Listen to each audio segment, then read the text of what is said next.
Peace, love, and reparations. Welcome to Black Star TV. It's your boy. Make sure y'all come in, hit that subscribe button, hit the like button, share this out. What's going on, man? We in the building.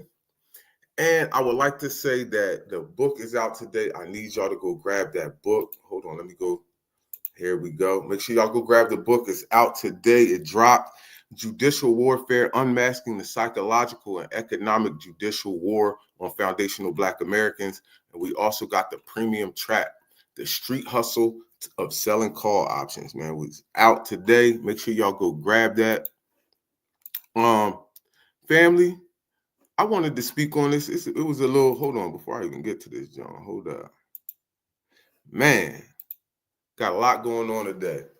So it was some school. It looks like he's at a Chinese school, because all I see is Chinese kids.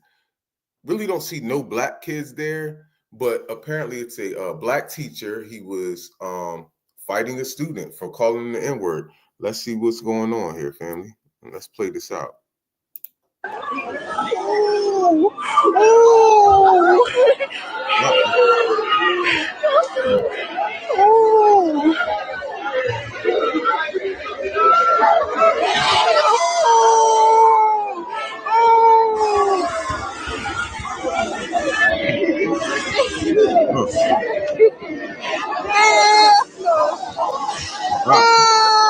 I don't see no black kids around.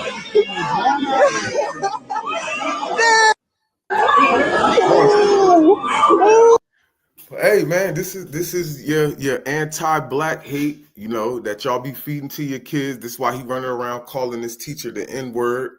And again, I'm not really a big advocate of somebody putting their hands on someone's children. But hey man, this little dude looked like he was swinging. Like he was swinging first. He already tossed him from the jump. Look, from the jump. Look.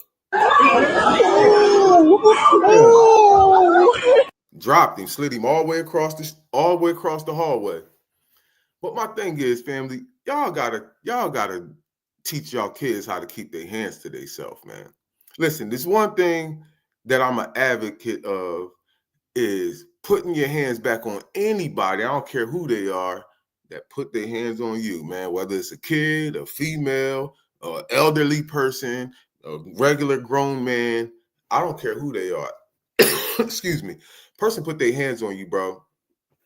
You got to feel this pain. I know when it's coming from me. I can't speak for everybody else, but I know, depending on the kid, if you just swing on me or something, but something like that where you constantly keep swinging, yeah, I'm gonna put you down. Yeah, I'm gonna put your little ass down, fam.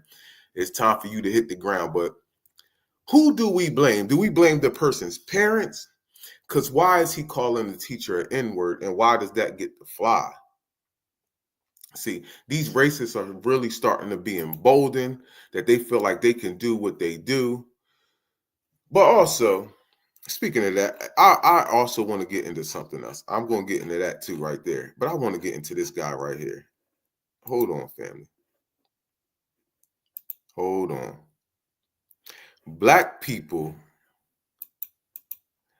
have already received their reparations in food stamps and government assistance. Let's listen to this coon real quick. Black people have already received their reparations. They received their reparations with food stamps. They received their reparations with unemployment, with checks, with food stamps, with the welfare, with all the benefits and entitlements that have been given to the Black community. We got the nerve to still be talking about welfare and the wealth gap. there will always be a wealth gap between whites and black. And no matter how much money you give to black people, there will always be a wealth gap. The reason is white people are they come from better families, and it's not because of any reason, but they choose not to consume the toxicity that black culture consumes. I'm gonna tell you right now that this dude is not a foundational black American. And listen to what he says. I'm gonna rewind this for a second, just a couple seconds. But listen to what he just says as the reason why white people have the resources and we don't. Listen to this, family. Better families, and it's not because of any race be a wealth gap. The reason is white people are they come from better families, and it's not. The reason for the wealth gap is because white people have better families.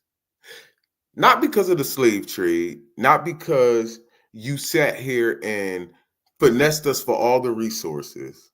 No, not because of that. Not because you stole all the land, you stole all the resources and never gave anything back or redistributed out equally again. No, it's because you have better families. So back in the 1800s, did they have better families? Because they had more resources than us then. And were they engaging in nigga shit, or was they engaging in white supremacy? And which one is worse? Is hood niggas worse than white supremacists? Oh man, that's a debate. That's a debate right there, family. Listen to this goofy. It's not because of any reason, but they choose not to consume the toxicity that black culture consumes. They choose to have fathers that stay in the homes, wives that submit to their that treat their husbands right. Let me get on this whole. Now let me get on this whole white people having fathers in the home. One, that's a myth. I'm gonna tell you right now, I've been to prison in Oregon around a majority white boys, and majority of them didn't have no dad in the home.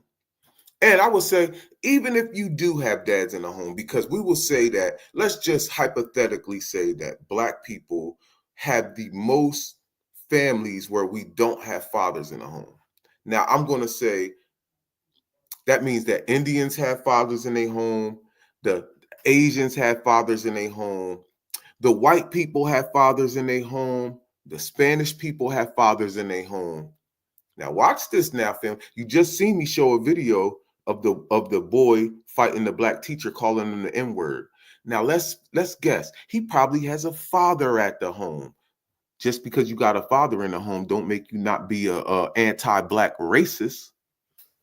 Yeah. So what really does a father in the home make? What does that mean? Yeah, because we see that all these other groups have fathers in the home, but they still some anti-black racists. You see? They come from families where they talk to their kids about wealth. They start businesses. They go to college. They start businesses. We don't do that. Most black people don't do that. That's why there's always going to be a wealth gap. That's why there's going to be a wealth gap. Family, 1 second. Let me see something. Now, who has the... I'm in Chat GPT right now. No, let's say this. What race consumes the most federal assistance or government assistance? 1 second. Government assistance.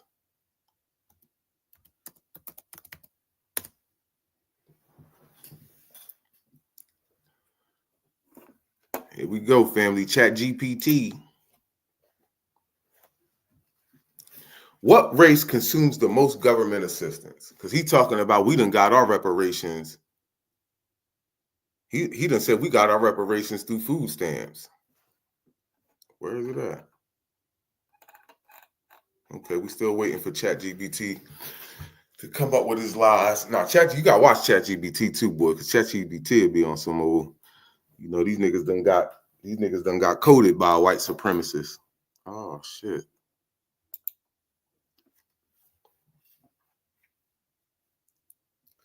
Oh, here we go. This shit on some bullshit. All right, we're gonna get back to that because right now, Chat GPT acting like it don't want to do nothing. But yeah, y'all get the most cash assistance. It's something else I wanted to go to on here too. This right here. I'm glad they're starting to do this too. I'm glad that they're starting to do this because we need the census form to be like this. Somebody said, I hope your race dies out. We can't stand you. Race is not a real, it's a social construct. I know that's right. So look, black alone is 45 million of us. Again, it's about 50 million black people in general, but straight black. And I like that they did this because this is FBA. It's 13% of FBA out this John. Now, when you just go black alone with another race, now there's about 50 million of us. But just us without, bringing in other races or using black immigrants, I think that we come up to, because I think it's only about what they say it's about 4 or 5 million black immigrants in the country. I think it's more than that, to be honest. I honestly think it's more than that. When you go all around this country, bro, y'all immigrants are over here deep. I definitely believe that y'all are undercounted, just like we are. Just like we are. Oh, here it is. Here it is. Here it is. We back. They finally came up with it. Hold on. What race consumes the most government assistance? It would be white folks, nigga. White folks. And they getting this from the USDA report provided by pictures of who participates in snaps. Huh?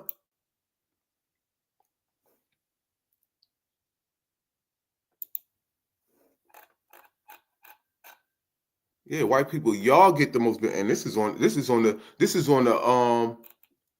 government website. That's from the government website, man. Listen, bro, knock it off. White people get the most food stamps, so they didn't. So that means they've been getting reparations then, huh? That means they've been getting reparations then. How about that?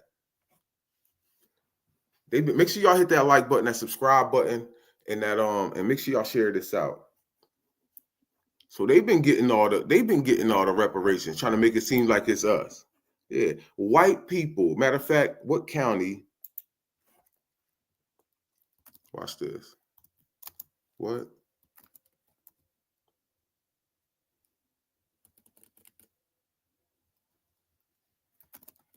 What white county has the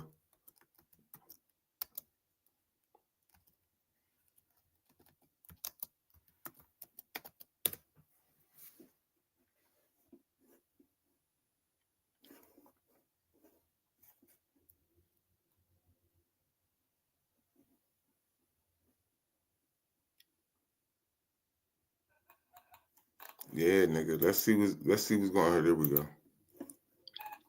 But yeah, we definitely need to get that. Hold on, family, 1 second. Oh, this guy right here. And say, the only thing that the mayor talks about. And this dude right here, this is the mayor of Chicago. If everybody don't know, this is Mayor Brandon Johnson. And he said the reason I hire so many blacks to run Chicago is because we're planet's most generous race. And somebody on In Wokeness trying to say, oh, if a white person said this, you guys would be so mad. First of all, he is a straight up white supremacist advocate. For real. All he does is the bidding for the Democrats. What happened? I don't know what's going on. That shit ain't popping up. All of a sudden, ChatGPT's screen is. I don't know what the hell going on. But anyway, here, let me play this for y'all real quick. Let me play this for y'all. But he does all the bidding for the Democrats. He's flooding Chicago with immigrants. Nobody from Chicago, from the black community, messes with this dude. And if you are hiring black people, you're hiring black people who are just like you.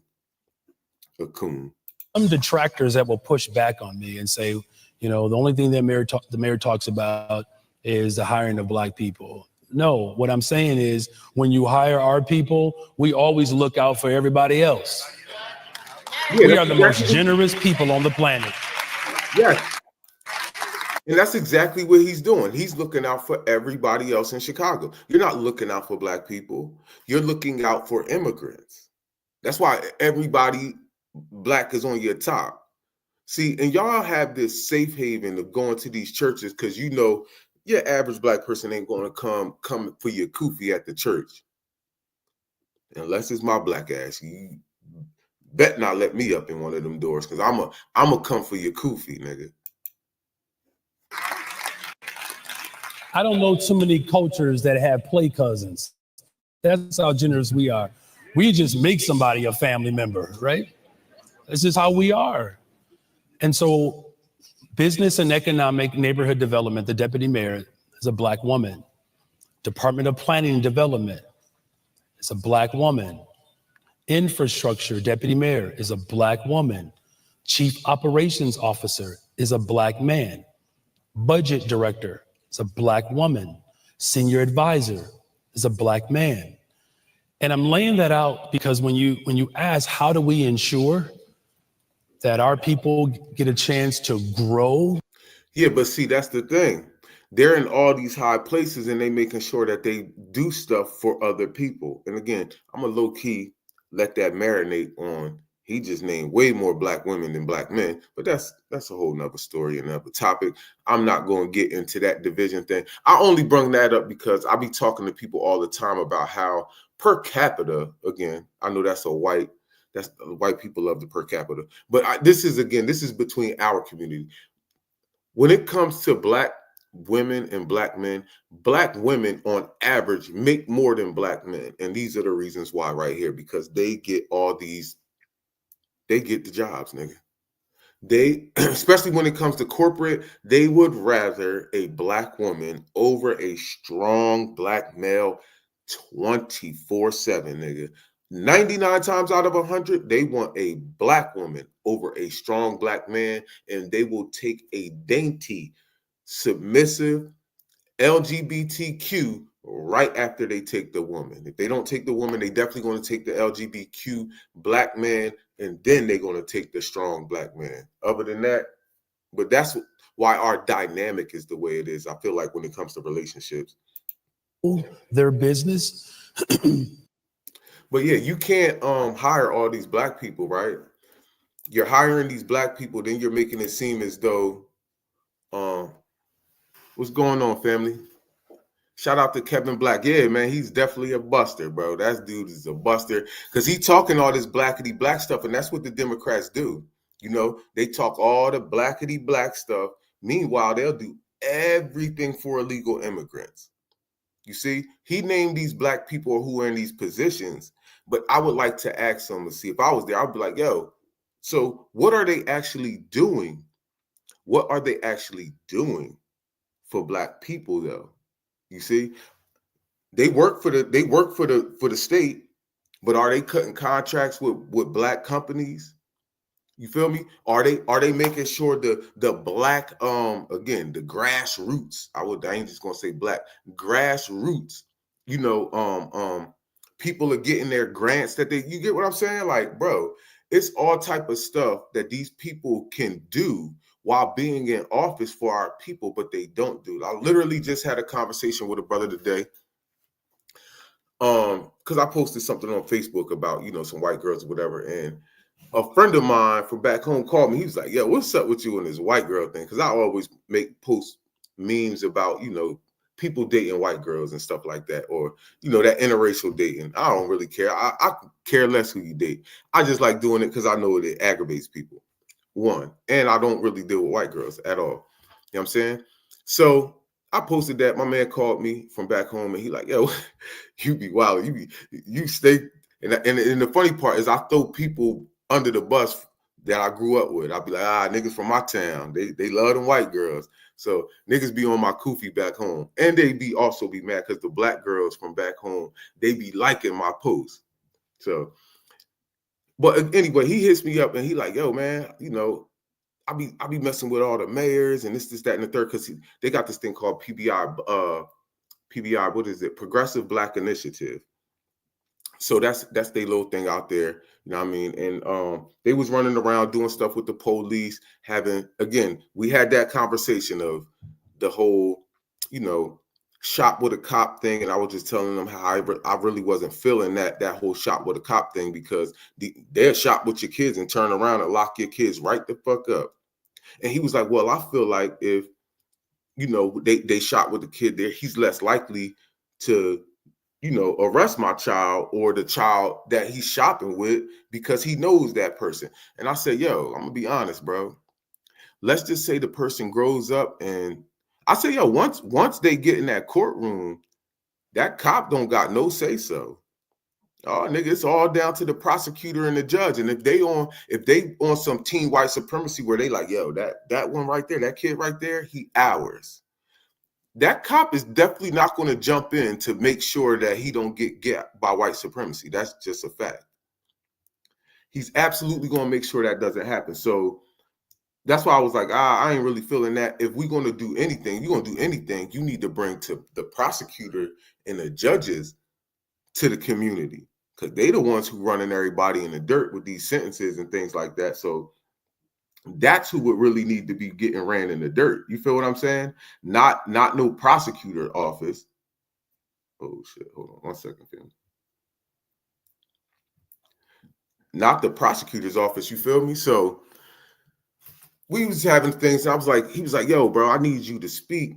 You know what I'm saying? Or set something up to where we can get something done. Cause like you got a lot to say or whatever. I said, yo, only way I'm doing some shit, because he know all these mans. I said, bro, we got to put something together that's tangible for the community. And when I mean tangible, I mean like, bro, the community straight benefits. Like, not no, they give 100,000 to this nonprofit, and the nonprofit is supposed to do XYZ with it, and then they start paying themselves through the nonprofit. Like, no. We need tangible resources that's going straight and directly to the people in the community. Just like that. Other than that, I don't want nothing to do with no fake trickle down BS or be part of anything of some giving out book bags or anything like that that's not going to push the needle. Again, if you're giving out book bags, shout out to you. I appreciate what you're doing for the community. But my thing is, that shit don't move the needle, bro. A lot of the book bag shit be free. You get what I'm saying? It's like, that ain't making no difference. They ain't even giving these kids don't even come home with books for real. You get what I'm saying? Like, y'all, you giving them free book bags. They don't even come home with books. You know what I'm saying? Because the school ain't like it was back when we was going to school. So I get it. Again, he was talking about how they was giving out free food and I respect that. I was like, yo, that's tangible as shit, right? That's absolutely tangible, and that's a great thing. But we got to, again, move past that as well. Not move past it, but again, because we still want to be able to give food out or whatever.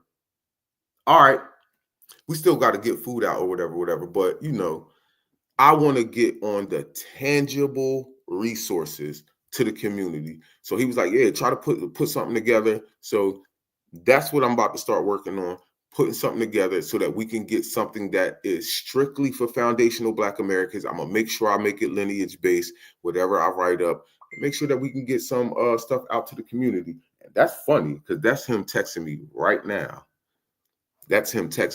now. Yep. So yeah, we trying to get something together. And again, shout out, man, because let me get this clear to everybody too. Because he said that to me. He said, bro, I know you don't hate white people, but sometimes you come off like that on Facebook. And again, I'm cool with coming off however I come off, because my stance is I don't like white supremacy, and I don't like anybody that is a white supremacist. I like regular white folks, because every white person isn't a white supremacist, right? But my thing is, do you defend white supremacists? Because you can say you're not a white supremacist all day, but when I start talking about white supremacy and that offends you, you know, now we got an issue, because now I'm feeling like you're a white supremacist. You feel what I'm saying? That's like people talking about people in the community who kill one another, right? I've never killed anybody in my life. Never caught a body. I shot some people, but I've never killed anyone, right?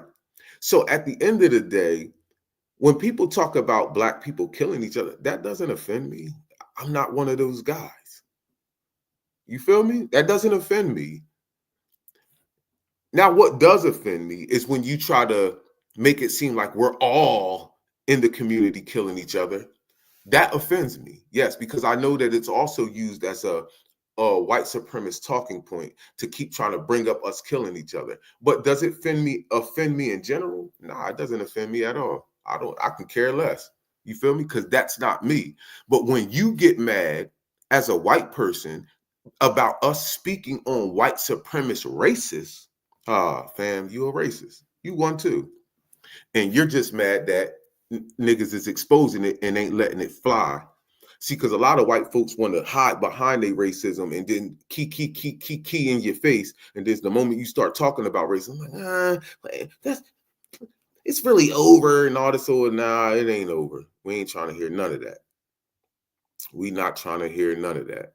Make sure y'all go to Amazon and grab that book. The book is live today on Amazon.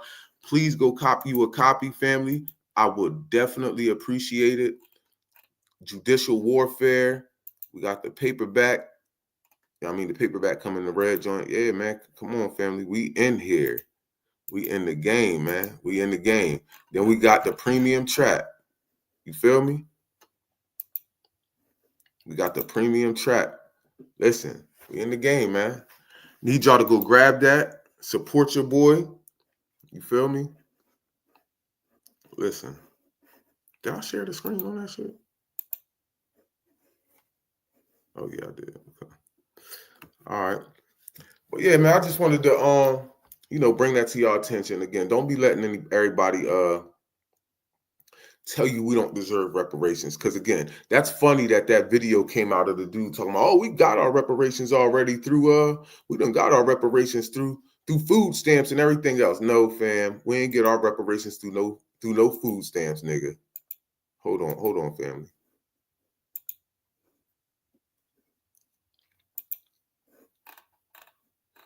Hold on.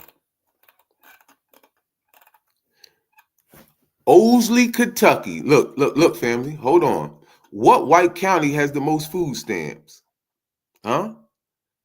Owsley County, located in eastern Kentucky. It's often cited as one of the poorest counties in the United States with a predominantly white population. According to a 2016 report, more than half of the county's residents received food stamps in 2011. The county's population is overwhelmingly white. So white folks is getting the most food stamps in the country. It's a fact. That's a fact. So white folks, so when they say, oh, you done got your reparations through food stamps. So I guess white folks done got their reparations too. So I guess white folks done got their reparations too. Yeah. You see what I'm saying? We ain't trying to hear that. And it don't matter who had the most food stamps. Because that's not reparations. Reparations is cash payments. I'm recording.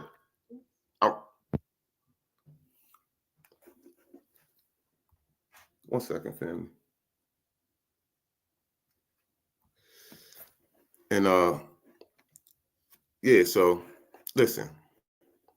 Don't let these people finesse you with this food stamp shit or this reparation stuff. They know that we on their ass with this whole they know that we on their ass with this reparations thing. And it's funny because what's his name? What's that dude's name, boy? Wes Moore just cut reparations down in Maryland. And again, it was a study, family. This was a study. This wasn't no cash with this stuff. This wasn't cash with it. You feel me? What are you talking about? This ain't cash. How do you shoot down reparations for a study? And then all of a sudden now we getting these videos of we don't deserve reparations. You gotta watch it, man. These Democrats are the ones shooting down all the reparations bill. Think about it. They keep talking about, oh, the Republicans ain't gonna give you reparations. You think the Republicans is gonna sign that? Nigga, we gotta worry about you signing it. We gotta worry about you throwing the shit in the trash and finessing. You feel me? Excuse me. So we in the game, man. May 19th. I appreciate everybody that's been buying the book. I want to thank y'all. Bro, I worked super hard on that book. I promise you. Definitely Judicial Warfare. Make sure you go grab that. Make sure you go send a copy to somebody who's locked up. Please, family, read that book. And again, it can help anybody, bro. It can help anybody who, trying to navigate through the judicial system so you can understand what you're dealing with.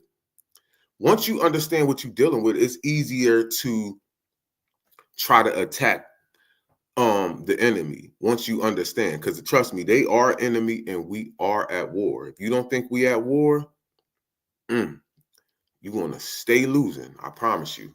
But family, I'm up out of here. I'm going to get up out of here, man. I just wanted to come kick it with y'all. Let y'all know, please go grab that book. I appreciate every single person who grabbed a copy.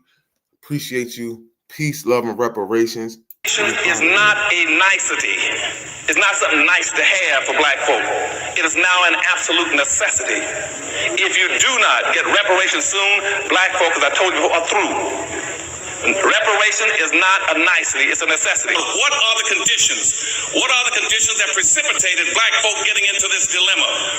And what black labor, white wealth did, it tracked 800 years of history in very systematic terms to show you every strategy, every technique, every law, every public custom, and every public policy that was used to enslave black folk around the world and to maldistribute almost 100% of all this nation's wealth, power, resource, privileges, businesses, and controls of all levels of government into the hands of the dominant white society.